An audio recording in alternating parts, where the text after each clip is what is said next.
This is episode 96, and today we're talking about starting a business in Paris, how to do that. As I always say, there's more money outside of your country than in your country.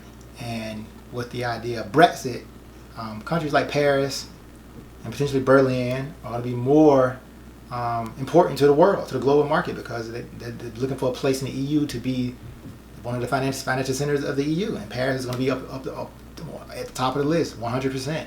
And Paris also has a lot of benefits to it for starting a business in Paris, and we're going to talk about that. It's very important to have a global perspective. This is a global law media, so I want to give you a global law perspective of how things you can do and how you can really just take your dreams and make it a reality. I definitely visited Paris before, and it's a beautiful country. It's a beautiful city. Excuse me. In Paris, it's definitely one of my favorite cities in the world. I love Paris. But we'll teach you how to go from potentially being a tourist to actually being a business person, an entrepreneur in Paris, and we're going to talk about that.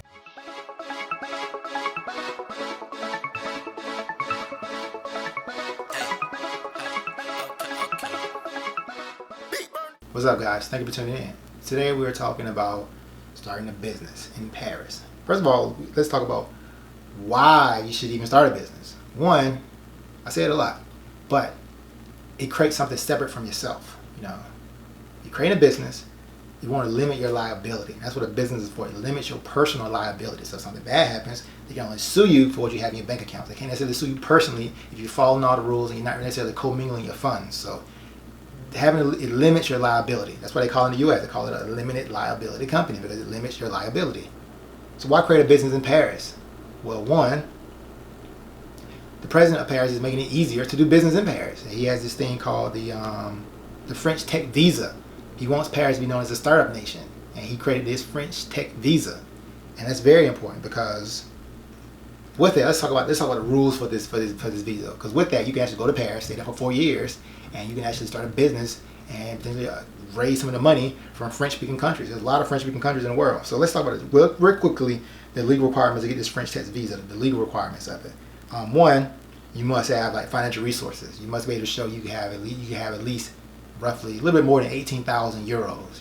You either have that in your personal bank account, or you have a salary to pay you at least the minimum French legal salary, roughly 18,000 euros.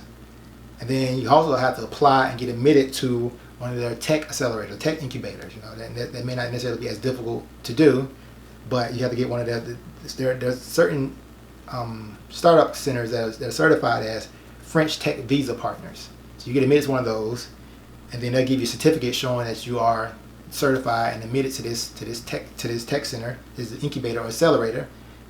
And then with that, you can apply to the local French embassy or French consulate in your country, and then you can you get a long stay visa or a permanent residence card, and you can stay in there for 4 years. So you have 4 years to be able to turn something successful, turn something profitable in Paris. You can really do something, And it's also important to understand that once the UK had Brexit, once they left the EU, as I mentioned earlier, a lot of companies are going to want to do business in Paris and have their EU headquarters in Paris. These are multinational companies, and they have business in multiple continents. And when it comes to the EU, France is definitely going to be at the top of the list. So you definitely want to be in the game. It's about being in the game, And if you think about having an EU headquarters, it can be in Paris. It can be in France, And as I mentioned, France is a very beautiful place. It's very historic, and it's lots of diversity. The French language is spoken by, it's spoken by over 200 million people. You go to Canada, it's spoken. It's an official language of Canada. For example, Haiti speak Haitian Creole, but French is also an official language of Haiti. You have many countries in Africa, that have official language of France.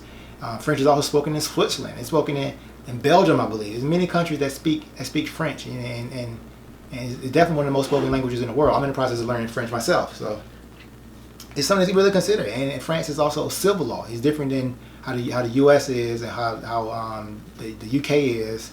They're mainly based on common law system.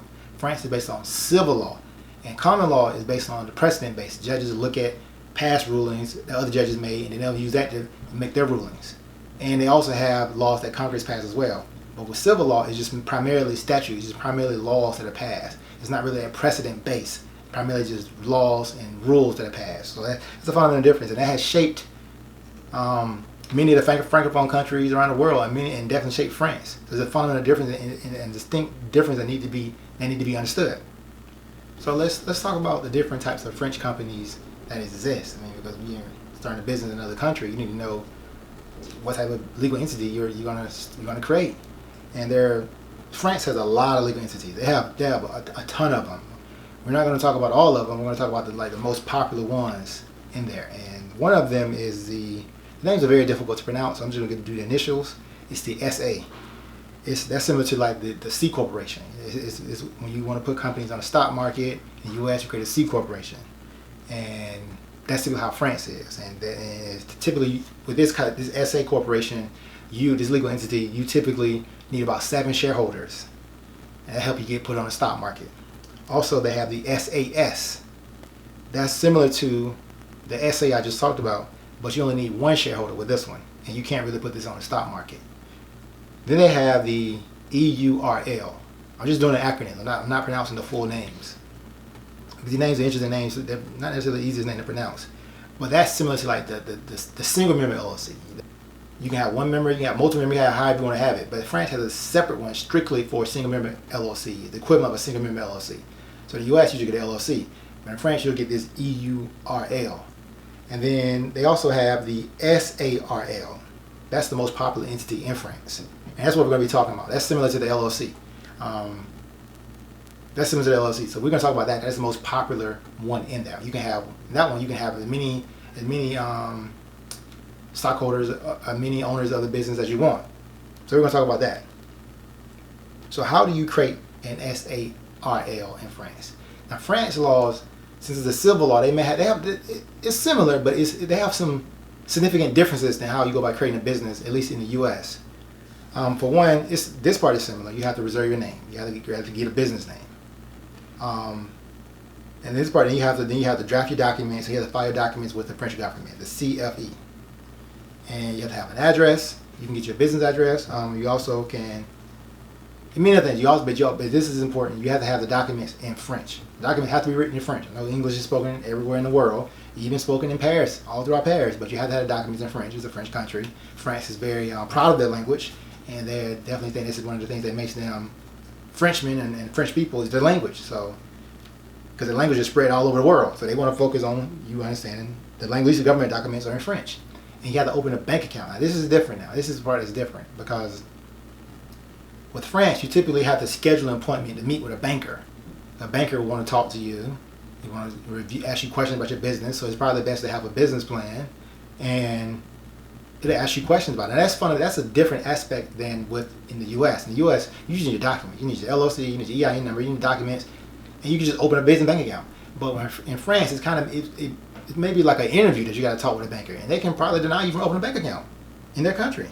And then from a legal perspective, also, it's required by law to deposit at least €1 into that bank account. Now, it's probably unlikely that's the minimum deposit required. Now, you may have to do a couple thousand euros, but by law, it's only required to do 1. But you probably will need to invest a couple thousand euros, maybe 4,000 euros into your bank account. What else? And there's also another different aspect of it. You have to publish your notice of incorporation in a local French newspaper.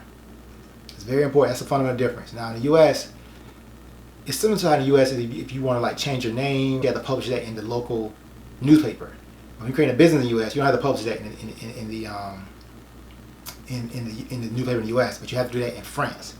Also, when you meet with the banker will it'll give up the account for you, but the account will be inactive until you get the KBIZ documents. Once you put your documents to government, shortly thereafter, the government will send you your certificate of registration. They call it the KBIZ. And with that, you'll take that KBIZ to the bank, back to the bank, and say, hey, I have it now. Fully activate my bank account. And the banker will activate your bank account. So you have an active business bank account. And then you'll get in the mail your tax ID, because you have to pay your taxes and things such as that. That's part similar to the U.S. And there's another part that's different. You are required to hire an accountant. That's required. You have to have an accountant of record. And that accountant will be responsible for your tax returns. They'll be responsible for your bank account and things such as that. They want to make certain that they are minimizing money laundering and financial incompetence in essence. So you're required to have an accountant with your French company. That's different. It's not really required in other places. So, but in essence, France and Paris, it's a great place to do business. As I mentioned, it's going to rise as a power in the EU. And the president, no one's above critique, but I think his ability to try to push France to be a startup nation, to being tech savvy and making it easier for entrepreneurs to come to Paris, to come to France is a good thing, because economic development can be done by immigration policies. You see, like for example, Elon Musk. Tesla and SpaceX are known as American companies, but Elon Musk wasn't born in America. Our immigration laws allow Elon Musk to come here, and so in essence, it's easier to create an Elon Musk. It's easier to bring an Elon Musk to your country. It's easier to bring an Albert Einstein to your country than actually create an Albert Einstein. Our immigration laws allow that. So the French are trying to create immigration laws to allow the best and brightest minds to come start up businesses in their country. So immigration is definitely a big part of economic development and international trade. So that's a big part. So that's pretty much all I have. So I guess to recap what we talked about how to start a business in Paris. Paris, France is definitely growing as an economic global power. It already is, but it's definitely growing because companies are going to be looking to have their headquarters in the EU. We also talked about the steps to create a legal entity, the different types of legal entities you can create in Paris, in France. France is a great place. I always enjoy going back to Paris. It's definitely one of the best places. Definitely one of the most enjoyable places to visit. I'm learning French. You can go there and you see the diversity in Paris. It's a very historic city. Go to some of the museums. You can definitely drink some good wine. It's affordable there because wine is definitely one of the top places in the world for wine. You can get you some Bordeaux. Bordeaux are very nice. Also get you some Burgundies, and I'm learning French. I'm getting better. I got a long way to go, but I'm getting better. Je suis avocat. Je parle un peu français. J'ai l'intention revenir à Paris. So hopefully I said that right, but I have a long way to go. I have to get fluent. I have to get better with my conversational skills, but I'm determined to be fluent in French. So, but this is all I have. Thank you all for watching this video. Don't forget to like, share, and subscribe. And I'll be bringing you more content throughout the coming weeks, years, and however long, and just grow with me. Thanks.